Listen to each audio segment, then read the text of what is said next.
Not Bitcoin, but a bit of...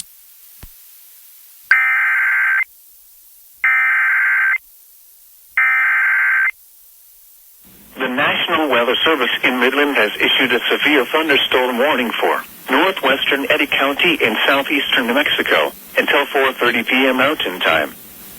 At 3:20 p.m. Mountain Time, a severe thunderstorm was located 16 miles north of Hope, moving southwest at 25 miles an hour. Hazard, 2-inch hail and 60 miles an hour wind gusts. Source, radar indicated. Impact, people and animals outdoors will be injured. Expect hail damage to roofs, siding, windows, and vehicles.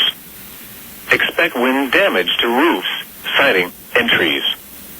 Locations impacted include Artesia, Hope, and Artesia Municipal Airport.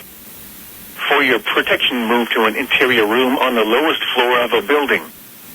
Very heavy rainfall is occurring with this storm and may lead to flash flooding. Do not drive your vehicle through flooded roadways.